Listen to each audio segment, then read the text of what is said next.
en la tierra será su descendencia. La generación de los rectos será bendita. Bienes y riquezas hay en su casa, y su justicia permanece para siempre. Luz resplandece en las tinieblas para el que es recto. Él es clemente, compasivo y justo. Bien le va al hombre que se apiada y presta, arreglará sus asuntos con juicio, porque nunca será sacudido. Para siempre será recordado el justo. No temerá recibir malas noticias. Su corazón está firme, confiado en el Señor. Su corazón está seguro, no temerá. Hasta que vea vencidos a sus adversarios, con liberalidad ha dado a los pobres. Su justicia permanece para siempre. Su poder será exaltado con honor. Lo verá el impío y se irritará, rechinará los dientes y se consumirá. El deseo de los impíos perecerá. Padre, te doy gracias. Gracias, Dios, porque en verdad eres bueno, porque podemos confiar en ti y porque verdaderamente nuestro corazón está firme en quien tú eres, confiado en tu bondad, confiado en todos y cada uno de tus atributos. Mi oración es que nos bendigas siempre en el nombre de Jesús. Amén. ¿Cómo están? Me da mucho gusto estar aquí un domingo más. Vamos a ir por favor a Éxodo capítulo 14, versículo 5. La verdad es que el día de hoy vamos a hablar de uno de los momentos que para mí es de los momentos más increíbles, más dramáticos de la Biblia. ¿Ok? Y yo no sé si tú alguna vez te has sentido atrapado en alguna situación que te parezca imposible. Y así como en película de Misión Imposible o en estas películas de acción donde es un héroe solitario contra el mundo, de repente está, no sé, vienen los malos de un lado, es un callejón sin salida del otro lado y de pronto el vato salta por un puente y va pasando un camión de basura y se salva, ¿no? O de repente ve un lugar justo donde él puede esconderse y escapar, ¿no? O está a punto de morir y un francotirador lo estaba vigilando y mata a la amenaza que tenía enfrente. Y entonces tú pareces ser, o el héroe parece ser que está en una situación sin salida, que nadie vio venir y de pronto aparece una salida. Y eso es exactamente lo que el pueblo de Israel experimentó en Éxodo 14. Estaba leyendo que el 85% de las personas han experimentado situaciones en las que se sienten de esta forma, donde no sabes qué hacer. Volteas para un lado, hay un problema, volteas para el otro, hay otro problema. Y, y eso nos puede pasar en el trabajo, donde quizás tienes que tomar una decisión, donde por un lado le quedas mal al jefe y por el otro le quedas mal a tus subordinados, ¿no? O tienes que tomar una decisión donde vas a afectar o una área, le vas a pegar a las finanzas de la compañía o le vas a pegar a la producción de la compañía, ¿no? O quizás tienes que tomar una decisión en una relación, donde si dices la verdad vas a lastimar, pero si no dices la verdad, pues también terminas lastimando o hay alguna consecuencia complicada. O quizás en la salud tienes un problema en la espalda y no sabes si operarte o no, porque prefieres, la opción 1 es vivir con un dolor, opción 2 es arriesgarte a que algo salga mal en la operación y pues, tener alguna consecuencia. Entonces, de una u otra manera, todos hemos enfrentado este tipo de situaciones donde el miedo o la incertidumbre o la duda nos puede paralizar. ¿Ok? Y la pregunta sería aquí, ¿qué pasa cuando Dios entra en escena? Porque eso es lo que vamos a ver hoy. Como les digo, es uno de los momentos más increíbles, más dramáticos, más espectaculares. Películas, series, se han hablado acerca de este increíble cruce del Mar Rojo, ¿no? Vamos a ver cómo el pueblo de Israel pasa de la duda, de la incertidumbre, del temor, a la confianza. Y el movimiento de temor a confianza, que ahí se llama la predicación del día de hoy, tiene que ver con la intervención de Dios. Este relato para mí es un recordatorio de que cuando estás entre el mar y el enemigo, no se nos puede olvidar. que Dios sí tiene un plan y que Dios sí tiene una salida. ¿Ok? Entonces vamos a empezar ahí en Éxodo capítulo 14, versículo 5. Si te acuerdas, la semana pasada dejamos al pueblo de Israel aparentemente perdidos, aparentemente sin rumbo. La imagen que le están dando a los egipcios es que no saben qué hacer, porque ellos iban hacia un lugar, Dios los mueve hacia el otro, no los manda por la ruta lógica, los hace regresar en U, los tiene orillados frente a un mar, y ahí Dios los dejó a los ojos de un observador externo que no sabe que Dios está operando. Pues entonces pudieran parecer perdidos. Y ahí conectamos. Éxodo 14, versículo 5. Cuando le anunciaron al rey que el pueblo había huido, y esta parte me parece interesante porque ¿a poco el faraón no sabía? O sea, más bien lo que le están anunciando es que el pueblo está como perdido, como que no saben qué está haciendo el pueblo. ¿Ok? Entonces cuando le anunciaron al rey que el pueblo había huido, Faraón y sus siervos cambiaron de actitud hacia el pueblo y dijeron: ¿qué es esto que hemos hecho? Que hemos permitido que Israel se fuera y dejaran de servirnos. Entonces, el cambio de opinión egipcio no es algo que ocurrió simplemente. O sea, aquí hay un tema de razonamiento, ¿ok? Ellos evidentemente cambian de parecer, y si bien no tenemos forma de saber cuántos días o cuántas semanas han pasado desde que, porque a veces vemos las películas y creemos que fue instantáneo, ¿no? O sea, pero acuérdate, van miles de israelitas con ganado, con hijos, con niños, con mujeres. Seguramente en este proceso acamparon en varios lugares, apenas están llegando a la frontera con Egipto. Y si bien no sabemos cuántos días o cuántas semanas transcurrieron, es evidente, por cómo se expresan los egipcios, que ya en este momento están empezando a ver las afectaciones de no tener esta mano de obra israelita. ¿Por qué lo sabemos? Porque si te fijas, la expresión es que hemos permitido que Israel se fuera y dejaran de servirnos. Entonces seguramente ya el faraón, ya los grandes líderes de Egipto están recibiendo informes acerca de cómo los proyectos están deteniendo, cómo ya no hay ladrillos, cómo ya la construcción se está viendo afectada, y entonces es un como que menospreciamos este hecho de dejar ir a los israelitas, ¿ok? Y entonces comienza la persecución. Versículo 6. Faraón preparó su carro y tomó consigo a su gente. Tomó 600 carros escogidos y todos los demás carros de Egipto, con oficiales sobre todos ellos. El Señor endureció el corazón de Faraón, rey de Egipto, y éste persiguió a los israelitas pero estos habían salido con mano fuerte. Los egipcios los persiguieron con todos los caballos y carros de Faraón, su caballería y su ejército, y los alcanzaron acampando junto al mar, junto a Pijahirot, frente a Baal Zephón.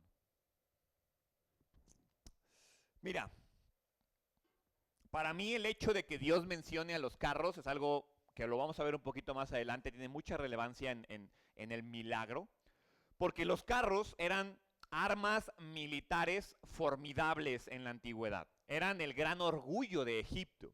Eran armas que, al igual que la caballería, eran útiles en estos espacios grandes, en terrenos amplios, ¿ok? Y si bien no se menciona el número total de carros, pues sabemos que seguramente eran más de 1000, porque pues si solamente agarraron 600 carros escogidos, y luego dice, y todos los demás carros, tú haz de cuenta que agarraron los Ferraris, los Lamborghinis, ¿sí? Los BMWs, y luego completaron con Kia, Volkswagen, así, ¿no? Ya más no es ofensa, pero pues comparado con los otros, ¿verdad? ¿Ok?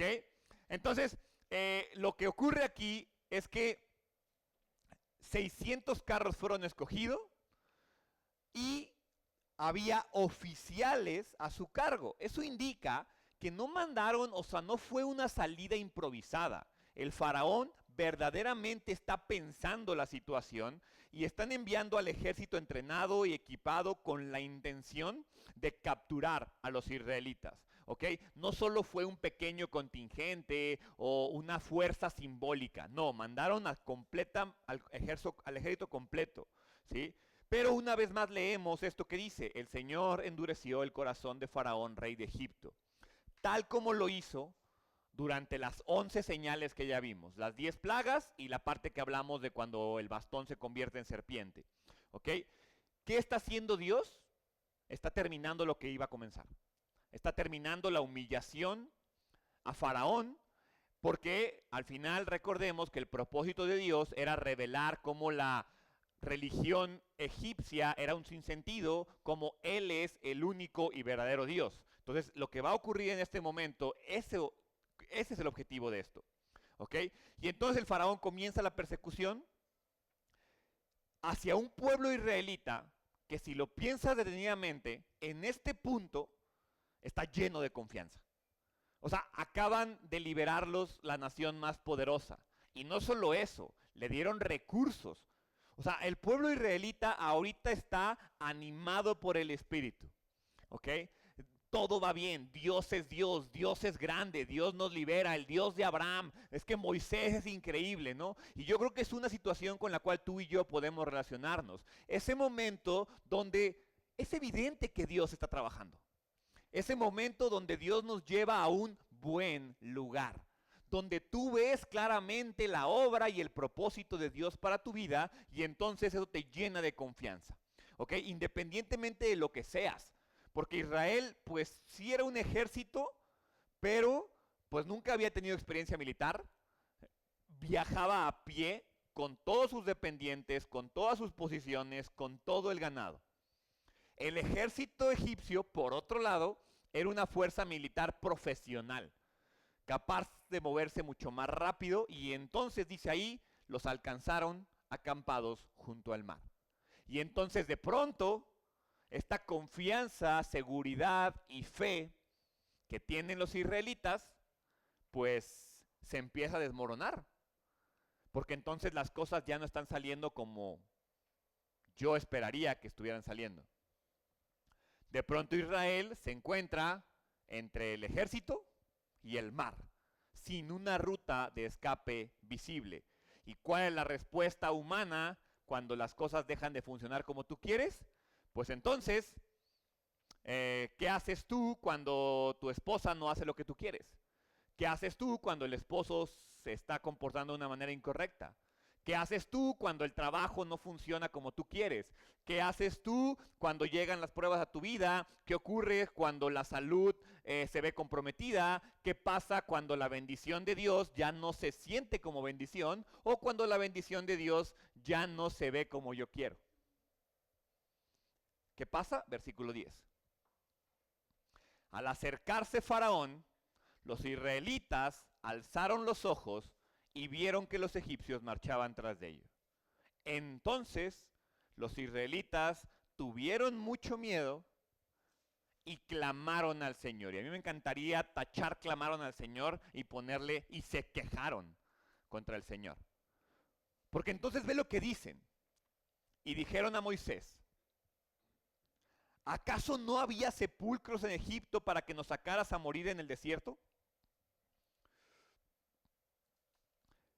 ¿Por qué nos has tratado de esta manera sacándonos de Egipto? ¿No es esto lo que te dijimos en Egipto? Déjanos para que sirvamos a los egipcios. ¿Por qué mejor nos hubiera sido servir a los egipcios que morir en el desierto? Y entonces te invito a que leas Éxodo del 1 al 14 y veas en qué momento los israelitas dijeron algo como esto. ¿En qué momento los israelitas le dijeron a Moisés: no, Moisés, no te preocupes, estamos bien a gusto aquí siendo esclavos? En ningún momento. Simplemente imagina la situación. Cientos, quizás miles de carros se acercan a ti. El ejército, la fuerza militar más poderosa de la época, a pesar de que ya fueron mermados por Dios, te está persiguiendo, y del otro lado está el Mar Rojo. Y entonces, si bien El miedo, te la voy a comprar, pudiera estar justificado, es humano, pero no podemos olvidar que este mismo pueblo acaba de ver granizo, acaba de ver oscuridad, acaba de ver muerte, acaba de ver a todo el pueblo de Egipto, ser humillado por Dios. Acaban de ver 11 señales de poder y soberanía de Dios. Y a la primera complicación, el miedo los domina. Aparentemente este problema hace que se olvidaran de las garantías que Dios les dio. La semana pasada vimos, ¿no? Terminamos Éxodo 14:4 y lo que Dios le está diciendo a Israel antes de que ellos vean la persecución: yo endureceré el corazón de Faraón y él los perseguirá. Y seré glorificado por medio de Faraón y de todo su ejército, y sabrán los egipcios que yo soy el Señor. Y entonces el pueblo dijo, amén. Y así lo hicieron. Y entonces, sí, está bien padre, el pastor llega y da, oye, esto sí, las bendiciones. Sí, amén, amén, amén. Dios está en control, claro que sí, por supuesto, amén. Dios sí nos ama, sí, amén, amén. Ay, se enfermó mi mamá, ay, Dios, ¿por qué? Ay, me pasó eso, ay, Dios, ¿por qué? Y empieza la queja, y empieza el miedo, y empieza el temor, ¿ok? Y creo que tiene que ver con un error que nosotros cometemos, y es que escuchamos la promesa donde dice que los va a perseguir, pero ignoramos esa parte de la promesa y nos enfocamos en la parte de seré glorificado, ¿no? Y entonces, ¿te ha pasado que interpretas una promesa y Dios tenía otra cosa en mente para esa promesa? Hace poquito una persona me dijo, deja a Dios ser Dios. Deja de decirle a Dios cómo hacer las cosas y deja que Él sea Dios. Por eso, cuando ven realmente lo que está ocurriendo y ven los carros que se acercan a ellos y se dan cuenta de su posición humanamente hablando de indefensa, un ejército mal armado, sin entrenamiento, sin preparación, acampando de espaldas al mar, pues el pánico los domina. ¿Okay? Lo único bueno de todo lo que hace Israel es que su respuesta fue clamar al Señor. O sea, por lo menos de todo lo que pasó aquí, lo bueno que hizo Israel fue ir y clamar al Señor. Y entonces vemos aparte que en el versículo 11 y 12 las quejas van dirigidas a Moisés, ¿sí? Pero, repito, analicemos las quejas. Primero que nada, los israelitas nunca fueron obligados a salir de Egipto. De hecho, lo vimos, aceptaron de buen agrado la liberación. O sea, ya me los imagino recibiendo las joyas de los egipcios de, ay no, no me las des, yo te quiero servir. No, te están dando las joyas porque tú te quieres ir. Pero ante los problemas, lo más fácil es ir y culpar a alguien más. Ante los problemas, lo más fácil es ir y culpar a Dios. Y entonces decir, el éxodo fue mala idea. ¿Y cómo te comportas tú o cómo se ve tu fe cuando el problema llega? ¿Ok? Y entonces, ¿qué ocurre? Los israelitas simplemente redefinieron la historia.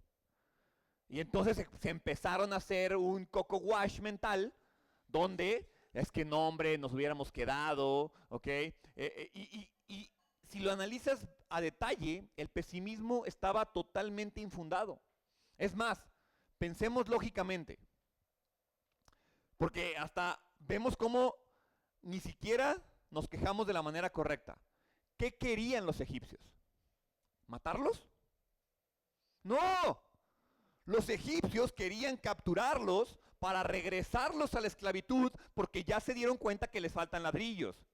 Entonces, si en verdad la queja de Israel era que estaban mejor sirviendo en Egipto, pues agarras tus cosas y caminas hacia donde vienen y le dicen, aquí estoy, ¿a quién le sirvo? ¿A quién le firmo mis papeles de esclavitud otra vez? O sea, y creo que esta es la parte que a veces tú y yo, Dios nos libera, Dios nos saca de un lugar y entonces nos empezamos a contar esta historia de que estábamos mejor antes y nos iba mejor antes. Y entonces, pero el problema es que no es la realidad, estamos viendo la historia que nosotros queremos creer y la historia que nos estamos contando, porque entonces lo que yo veo aquí es que el israelita se equivocó en dos aspectos. Primero, pensar que el egipcio viene a matarlo, y segundo, se les olvidó que Dios los iba a rescatar. Esta fue la primera de muchas declaraciones a lo largo de todo el Éxodo, donde los israelitas dijeron, ay, nos hubiéramos quedado en Egipto. Las cosas jalaban mejor allá. Básicamente, cada vez que encuentran una dificultad, se quejan. Y el pasado miserable, de repente, parece un buen tiempo ante la dificultad presente. Y estoy seguro que te ha pasado. Nosotros muchas veces exaltamos el pasado cuando el presente no nos gusta. Exaltamos el pasado cuando el presente nos parece insoportable. Los israelitas vieron a los egipcios acercarse, entraron en pánico, se olvidaron de las promesas. Y estoy seguro que te ha pasado a ti. Ves una amenaza, ves una prueba, ves una situación y dejas que el pánico, el miedo y la queja te domine en lugar de recordar la promesa que Dios te da. La promesa que Dios tiene para ti. En lugar de enfocarnos en lo que vemos, que es el problema, debemos recordar lo que Dios es. Debemos recordar lo que Dios nos ha prometido. Y entonces pregúntate el día de hoy, ¿qué promesas bíblicas tienes a tu disposición que te pueden ayudar a aferrarte en la situación actual que estás experimentando? Porque todos aquí estamos experimentando situaciones complicadas de una u otra manera, a mayor escala, a menor escala. El mundo es así, así funciona. Pero entonces, en lugar de quejarte y decirme, Dios resuelve, Dios haz esto, mi invitación es a que busques una verdad, una promesa que te ayude a enfrentar la amenaza que estás experimentando en este momento. Versículo 13. Pero Moisés dijo al pueblo, no teman, estén firmes. Y me encanta esta expresión. Y vean la salvación que el Señor hará hoy por ustedes. Porque los egipcios a quienes han visto hoy, o sea, Moisés está diciendo, estás viendo el problema, no la promesa. Porque los egipcios a quienes han visto hoy, no los volverán a ver jamás. El Señor peleará por ustedes mientras ustedes se quedan callados. A diferencia de la mayoría de los israelitas, Moisés sí había comprendido, Moisés sí había entendido el tema de la promesa de protección de Dios. Él no solo la entendió, verdaderamente la creyó. Y ojo, Moisés tampoco sabe lo que Dios va a hacer. O sea, no es como que en secretito a Moisés le dijo, hey bro, no te preocupes, te estoy llevando al mar, pero tú tranquilo, yo preocupado, voy a abrir el mar, no te agüites, vas a pasar por tierra seca y cuando ya llegas al otro lado voy a tumbar el mar y voy a matar a los egipcios. No, Moisés tenía, es más, Moisés es el que recibió la promesa y él fue y se la dijo a los israelitas. O sea, lo que él le dijo a los israelitas es lo que él sabe y lo que él conoce de Dios. La gran diferencia es que no es lo mismo conocer de Dios, ¿sí?, que recibir a Dios como Dios. Y yo veo aquí un Moisés que tampoco sabe lo que Dios va a hacer, pero que confía en lo que Dios es. Y entonces viene este discurso de Moisés, ¿sí?, donde me encanta, para mí es el discurso, el mejor discurso de liderazgo que Moisés hizo en toda su historia. No teman, estén firmes. Vean la salvación que el Señor hará hoy por ustedes, porque los egipcios a quienes han visto hoy no los volverán a ver jamás. El Señor peleará por ustedes mientras ustedes se quedan callados. Los exhortó con calma, les ordenó qué hacer, ¿sí? Les dijo, esperen pacientemente, que no es lo mismo que estar inactivos, ¿ok? Y les explicó el principio más básico de la guerra santa en el Antiguo Testamento. Y es, Dios lucha por su pueblo, no importa lo mal entrenado, mal equipado, mal organizado o superado que estén. Dios lucha por su pueblo y elimina a sus enemigos. El día de hoy en la mañana estaba leyendo Josué y llegué a esta parte donde después de que derrotan a Jericó, después llegan a esta parte donde los engañan y hacen un pacto con un pueblo, y después llegan a otra parte donde derrotan a otro rey, y luego se vienen como 6, 7 versículos donde lo único que dice es, y el pueblo fue, peleó y Dios los entregó, y el pueblo fue, peleó y Dios los entregó, y el pueblo fue, peleó y Dios los entregó. Y entonces lo relacioné con la predicación del día de hoy y dije, es que así opera Dios. Dios lucha por su pueblo, Dios elimina a los enemigos, no importa la situación y no importa el lugar. ¿Ok? Desde el punto de vista de los atributos de Dios, el discurso de Moisés resalta 5 atributos que tú y yo tendríamos que tener presentes todo el tiempo. El primero de ellos es que Dios es un disipador del miedo, es un consolador de los afligidos. Y entonces por eso comienza Moisés diciendo, no teman, no teman, ¿ok? Después también vemos que Dios es un liberador de la angustia, ¿ok? Vean la salvación que el Señor hará hoy por ustedes. El tercer atributo es que Dios invita y espera que su pueblo confíe en Él. Por eso dice, manténganse firmes, quédense tranquilos, ¿ok? Cuarto atributo, Dios aleja el peligro. Sí, porque me encanta que el Señor peleará por ustedes y también dice que no los volverá a ver jamás. O sea, no solamente va a derrotar tu miedo, tu peligro, sino que lo va a eliminar de tu vida. Y el versículo 5 es que Dios es un guerrero. Dios es un guerrero por ti. Y entonces, si te das cuenta cuál es la diferencia entre el pueblo de Israel y Moisés, es que Moisés se aferra a lo que ya conoce de Dios. Moisés se aferra a las garantías que tiene de Dios. Él sabe que Dios está en control y él sabe que Dios humillará a su pueblo. Una mejor traducción de este sermón de Moisés sería, no tengan miedo, quédense donde están y vean la salvación del Señor. Porque hoy han visto a los egipcios, no los volverán a ver. El Señor luchará por ustedes, ustedes no tienen que hacer nada. Entonces un versículo que tendrías que memorizarte. No tengan miedo, quédense donde están y vean la salvación del Señor. Porque hoy han visto a los egipcios, no los volverán a ver. El Señor luchará por ustedes, no tienen que hacer nada. Lo que Moisés está diciendo es, alégrate de ver al ejército egipcio, porque significa que la promesa de Dios está por cumplirse. Moisés no sabe cómo, pero sabe que va a ser salvado. Y yo sé que eso es algo que tú necesitas recordar el día de hoy. Quizás no sabes cómo, quizás no tienes idea cuándo, pero tu esperanza tiene que estar en que la promesa se va a cumplir.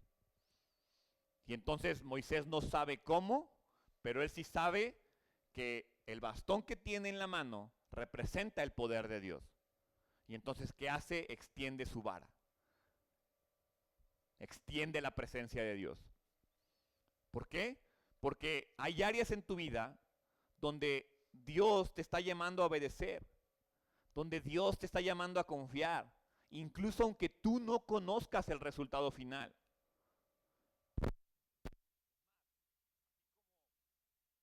Le prometió persecución al pueblo de Israel. Juan 16:33. Estas cosas les he hablado para que en mí tengan paz. Ay, sí, amén, tener paz. Pero la promesa es, en el mundo tienen tribulación. Eso es lo que Dios te promete. Si alguien viene y te dice otra cosa, te está mintiendo. La promesa de Jesús es, en el mundo, de manera que los...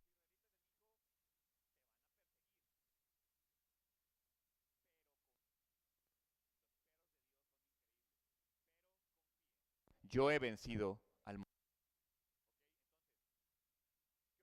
Pues viene la increíble separación de...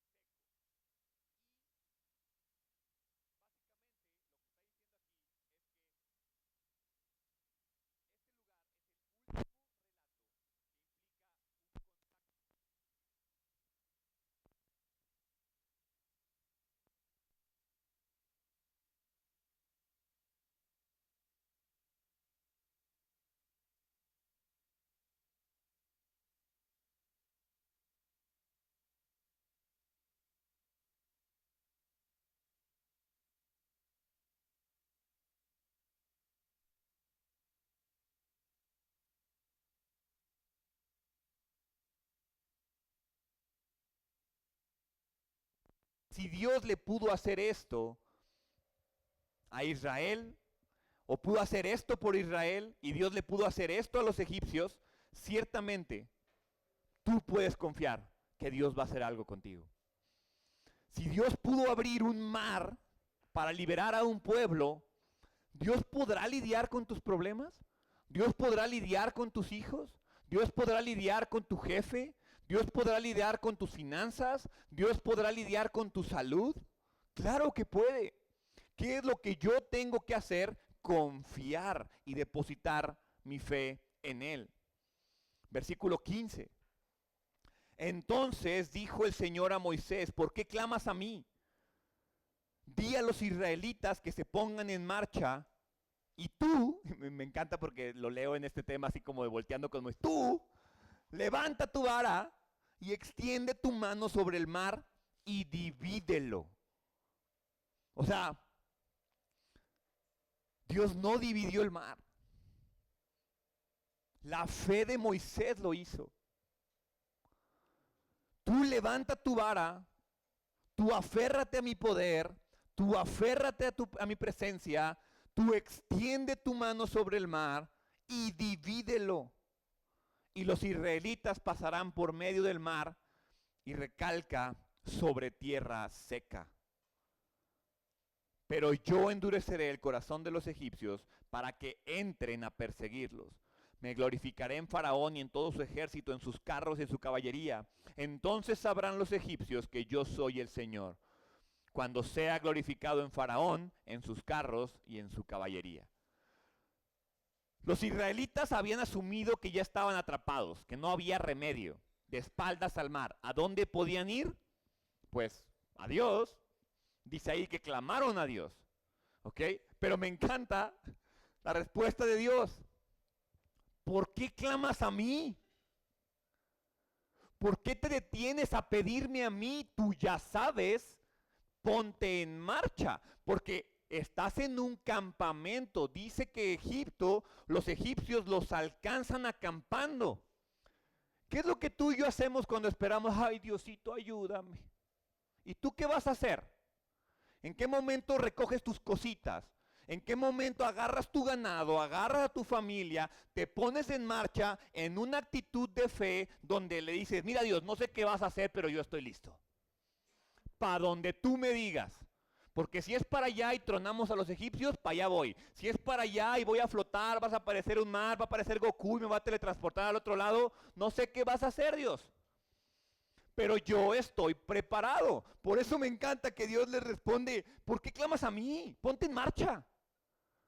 O sea, no le está diciendo ponte en marcha, camina por el mar. No.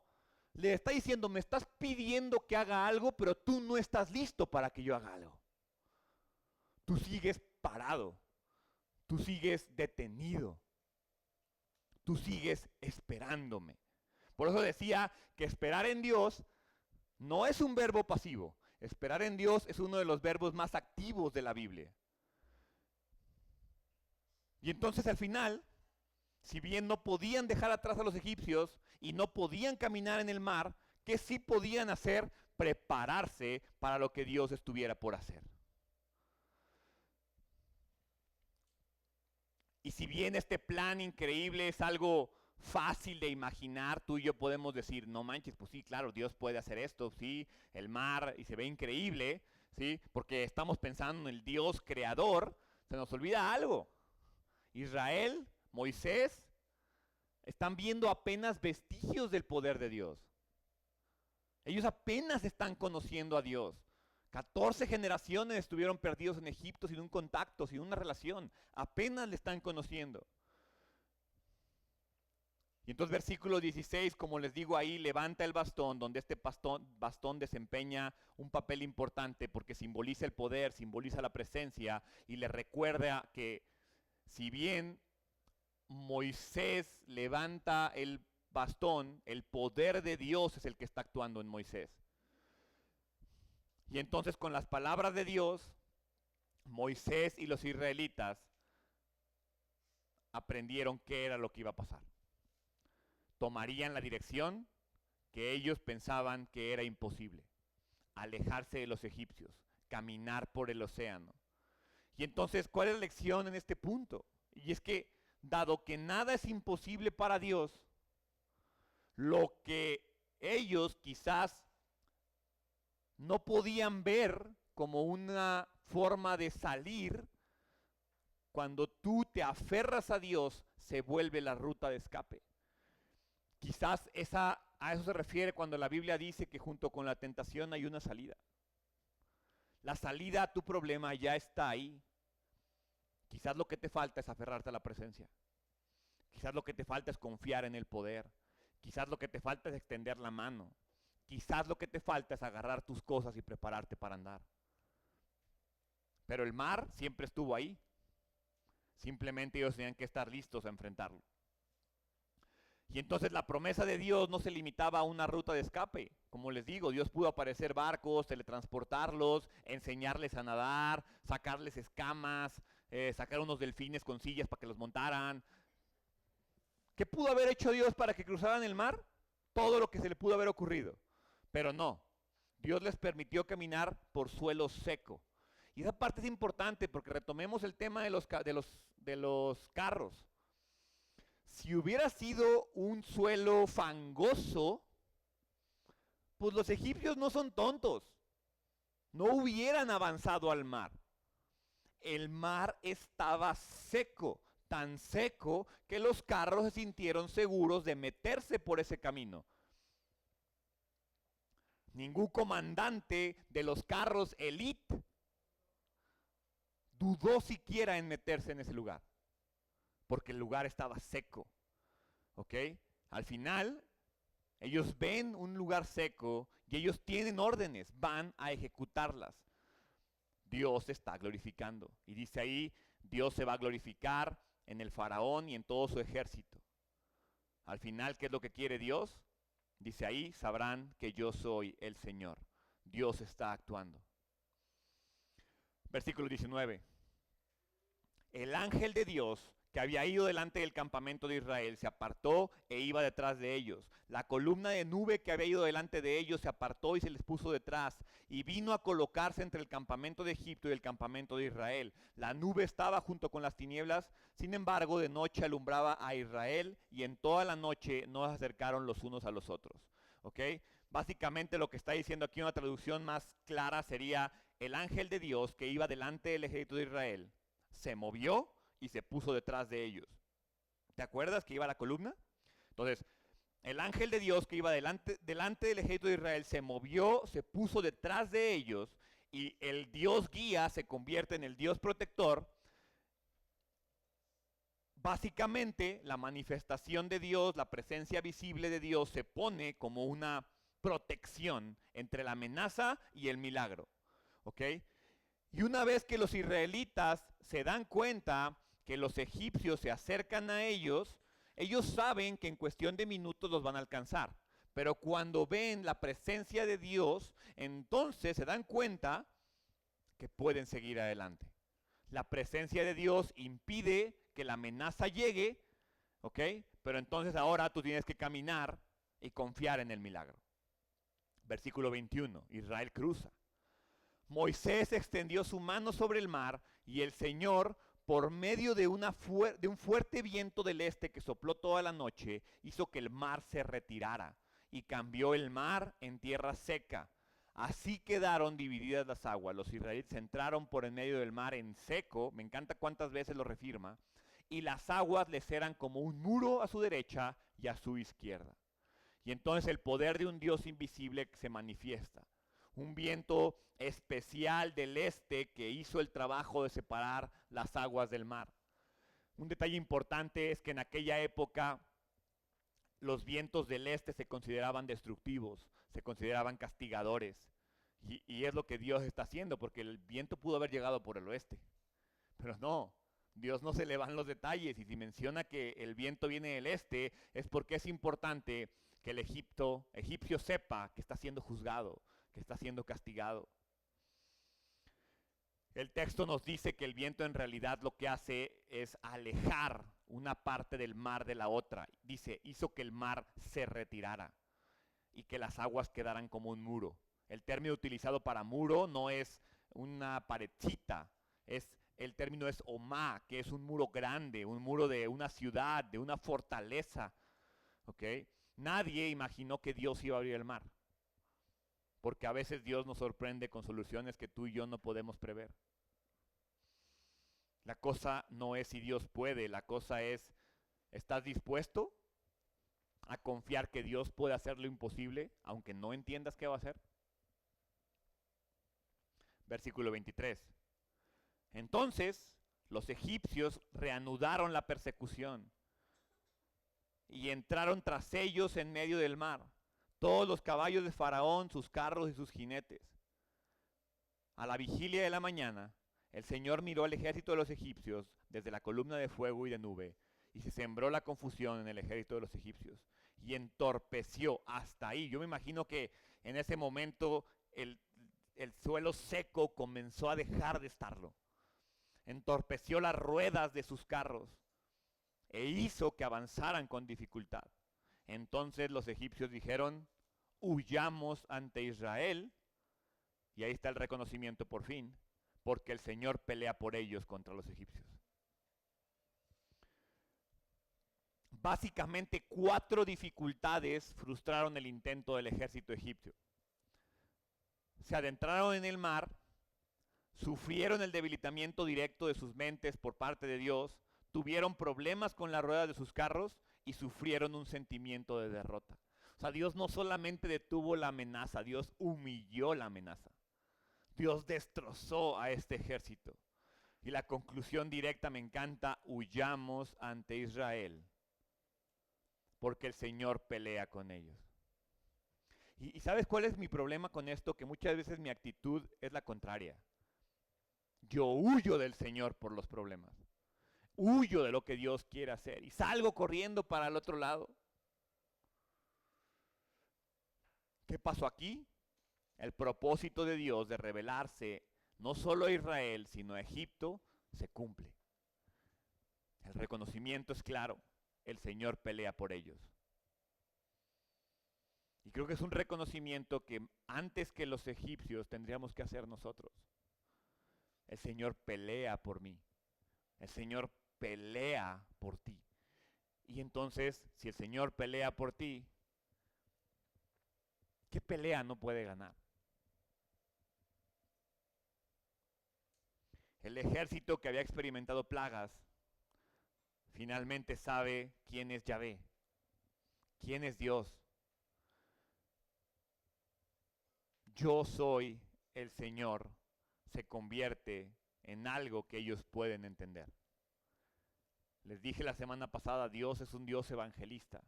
Y eso es lo que está haciendo aquí. Lo que Moisés prometió en 14:14 cuando dice, el Señor luchará por vosotros, ahora es evidente. El Señor pelea por ellos. Versículo 26. Entonces el Señor dijo a Moisés, extiende tu mano sobre el mar para que las aguas vuelvan sobre los egipcios, sobre sus carros y su caballería. Y Moisés extendió su mano sobre el mar, y al amanecer el mar regresó a su estado normal, y los egipcios, al huir, se encontraban con él. Así derribó el Señor a los egipcios en medio del mar. Las aguas volvieron y cubrieron los carros y la caballería, a todo el ejército de Faraón que había entrado tras ellos en el mar, no quedó ni uno de ellos.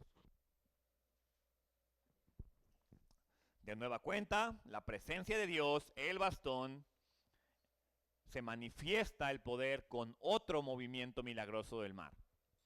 Ahora ya no para liberar a Israel. Esto es interesante, el primer movimiento de la presencia y el poder de Dios fue un momento liberador. El segundo movimiento de Dios, ¿qué es? Es un momento de juicio. ¿Te parece similar? Si te gusta marcar, ahí está Cristo. Primero Cristo viene a salvarme. El mismo Cristo, el mismo mar que me sirve de ruta de escape, ahora se va a convertir en un elemento de juicio. Al final Dios está liderando algo. Él está ordenando todo lo que está pasando aquí. Independientemente de lo que Moisés, los israelitas, los egipcios hubieran especulado, ¿sí?, de qué forma se iba a manifestar la liberación del pueblo de Israel, ellos no lo sabían. Al final, ahora lo saben. Iban a destruir al ejército ahogándolo. Y Dios se aseguró que el pueblo quedara totalmente eliminado. El ejército quedó destruido. Este evento dice ahí que ocurre al amanecer. Y entonces, imagina esto. ¿Por qué Dios los hace huir de noche? Porque primero es, confía, camina, haz lo que te toca hacer, y luego detente y voltea a ver lo que yo voy a hacer. Y entonces al amanecer les permite ver con claridad cómo Dios actúa, cómo el viento se detiene y su gran amenaza es aplastada. Y su gran amenaza es destruida. Y aparte me encanta porque esto es algo con lo cual tú y yo podemos relacionarnos. Todos aquí hemos pasado por crisis, todos aquí hemos experimentado situaciones complicadas, que si hoy volteamos atrás y las vemos, decimos, ya no se ve tan grandota como cuando la enfrenté. Cuando estaba ahí, era un ejército que me iba a aplastar. Hoy, es un ejército ahogado, que sí me esclavizó, sí me oprimió, sí me lastimó, sí me provocó muchos problemas, pero hoy está derrotado. Hoy ya no se ve tan grandote, hoy ya no se ve tan intimidador. Y entonces, si bien no sabemos cuánto tiempo ocurre, cuántos minutos, segundos, horas, lo que sí sabemos es que fue lo suficientemente rápido para que el ejército no pudiera escapar. Y todos murieron. ¿Y sabes qué es lo más sorprendente de esto? Que Israel no tuvo que hacer nada. La pelea la peleó Dios. La victoria se las dio Dios. Ellos lo único que tuvieron que hacer fue agarrar sus cositas, confiar y caminar para donde Dios les dijo. Eso es lo que Dios pide. Las grandes demandas de Dios para nuestras vidas es: agarra tus cosas y confía en lo que yo voy a hacer. ¿Estás tratando de pelear tus batallas solo? ¿O estás dejando que Dios las pelee por ti? Versículo 29. Como un resumen, pero los israelitas pasaron en seco por medio del mar, y las aguas les eran como un muro a su derecha y a su izquierda. Aquel día el Señor salvó a Israel de la mano de los egipcios.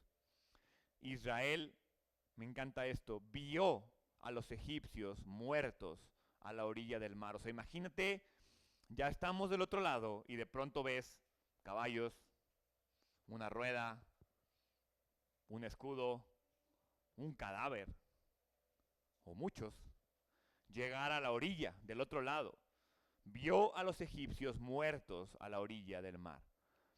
Cuando Israel vio el gran poder que el Señor había usado contra los egipcios, el pueblo temió al Señor y creyeron en el Señor y creyeron en Moisés, su siervo. Estos versículos lo que hacen es resumir. El versículo 29 prácticamente repite lo que dice el 22, y el versículo 30 lo que hace es describir los acontecimientos en general, pero enfocados en la parte liberadora, en la parte poderosa, en la parte de lo que Dios hizo con los enemigos. Una vez más vemos a Dios diferenciando de mi pueblo contra los demás. Y al igual que lo hizo en las plagas,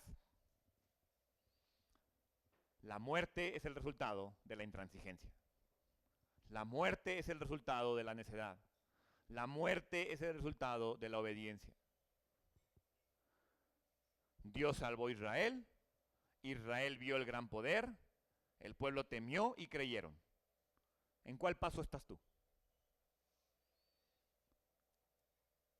Dios salvó a Israel. Israel vio el gran poder. El pueblo temió y creyeron. Quizás tú en este momento estás en la amenaza y necesitas experimentar la salvación. Quizás tú en este momento ya viste el gran poder de Dios. Quizás tú en este momento estás empezando a creer en Dios. Me gusta cómo el versículo 31 aborda la implicación más importante. Pone nuestro corazón y nuestra vista en la fe. La fe resultante cuando ves el poder de Dios. La fe que debe de resultar cuando ves a Dios actuar. Y cómo Dios se manifiesta en el pueblo que deposita su confianza y su fe en Él. Este versículo no solo identifica el punto de la liberación para futuras generaciones, sino que identifica el punto donde la fe provoca algo. Y entonces eso inmediatamente conecta con el Nuevo Testamento. Mi fe tiene implicaciones eternas. Mi fe me va a liberar. Mi fe me permite caminar. Mi fe me permite seguir adelante. La pregunta no es si Dios va a actuar. La pregunta es, ¿mi fe me da lo suficiente para ver a Dios actuar? Lo importante para Israel no es solo que ellos estén a salvo y que los egipcios estén destruidos. Lo importante para Israel es que aprendan la lección de que la fe salva. Y Dios les demuestra cómo la fe puede provocar grandes cosas en ellos. Después de ver el poder de Dios, los israelitas temen y creen. Entonces la pregunta sería, ¿cómo puedes permitir que las grandes pruebas, que las grandes amenazas te acerquen más a Dios en lugar de alejarte de Él? Y con eso termino. Este pasaje me encanta. Yo creo que no lo había visto a tal detalle hasta ahora.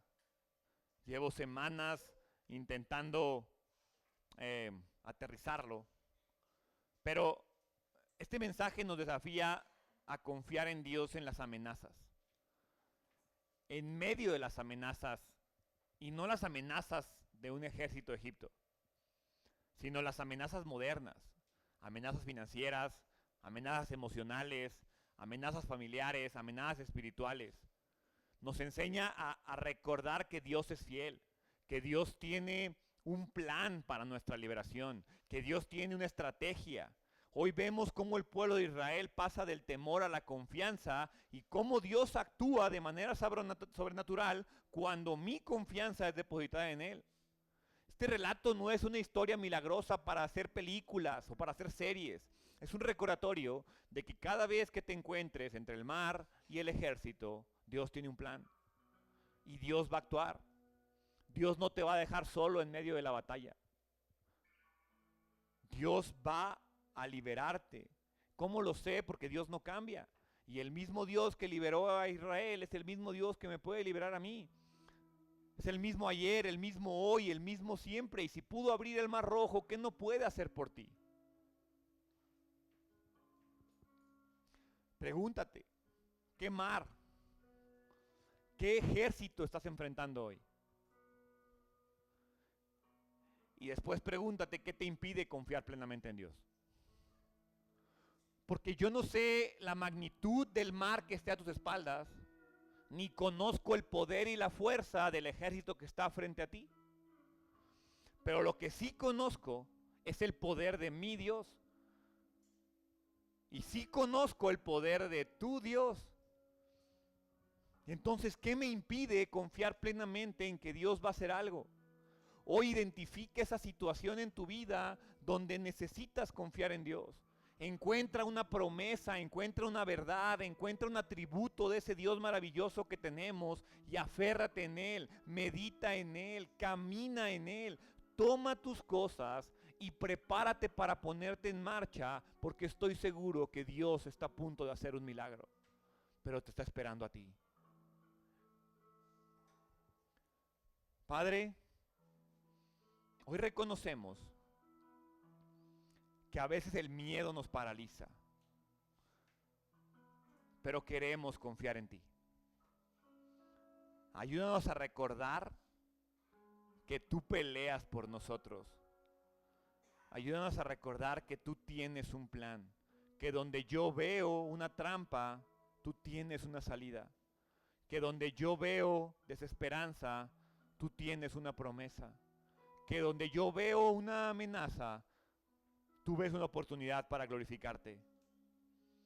Gracias, porque aunque muchas veces no entiendo tus caminos, sí sé que eres fiel y sí sé que vas a actuar.